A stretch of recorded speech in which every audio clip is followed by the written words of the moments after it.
In this video tutorial series, I'm going to model a elephant in the style of low poly art.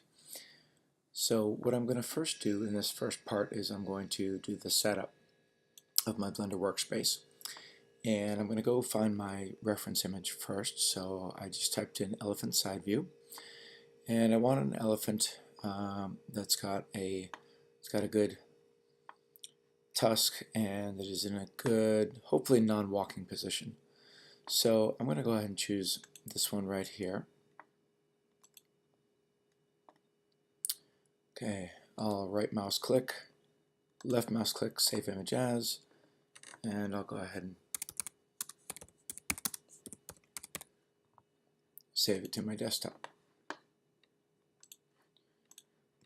Okay, so now that that's done, I'm going to open up my photo. Keep in mind I'm on a Mac right now, so you'll be able to do pretty much everything if you're on a Windows machine. So the only thing I'm going to do is I'm going to flip the elephant horizontally. So I'm going to come up here to Tools, flip horizontal, and there we go. Just go ahead and close Preview, and now that's done. Okay, so the next step is to open up my Blender, and I'm going to work in 2 windows at a time. So I'm going to come up here to the top right hand corner, these 3 little diagonal lines. I'm going to left click and drag to the left. Okay, I'm going to make this window on the right my side view. So I'm going to press, I'm going to do numpad 3, which is then going to give me this nice sideways view. And then this window here on the right, or sorry, left, this window on the left here is going to be my perspective view, and this is the view I can really see what's going on and select geometry. I don't think I'm going to need this toolbar here on the left, and I'm not going to need 2 copies of it.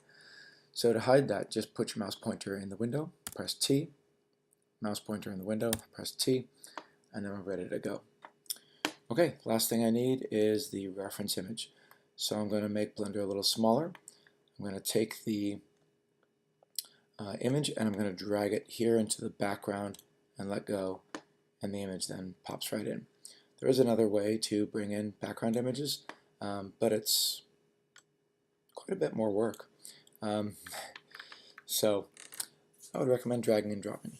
If you do need to change the size of the image or the opacity of the image, then you'll need to go ahead and do the other way, where you press the letter N and then you come down here and you find background images, and then you can go ahead and do the settings there.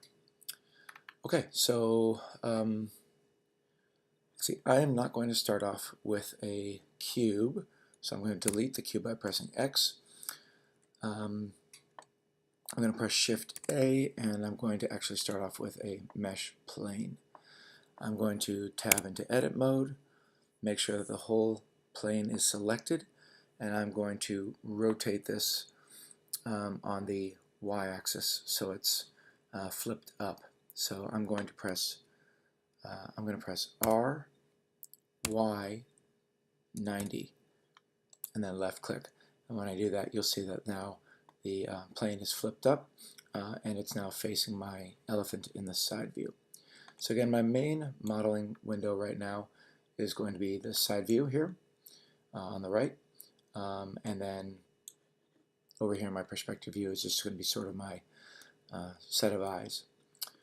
Okay, the last thing I'm going to do before I save and move on to part 2 is here in my side view I'm going to press the letter Z as in zebra, and that then allows me to see through my geometry so I can actually see the reference image below. And okay, I'm going to go ahead and select all. I'm going to grab and I'm going to bring it right about up here around the neck area. There we go. Okay, and that's pretty much it for setup. In the next part, I'm going to go ahead and start doing the modeling. So to finish up part 1, I'm going to come up here to File, do Save, choose my desktop, and I'll call this elephant low poly. Press return once, press return a second time, and there it is. Okay, I will see you in part 2 to begin the modeling.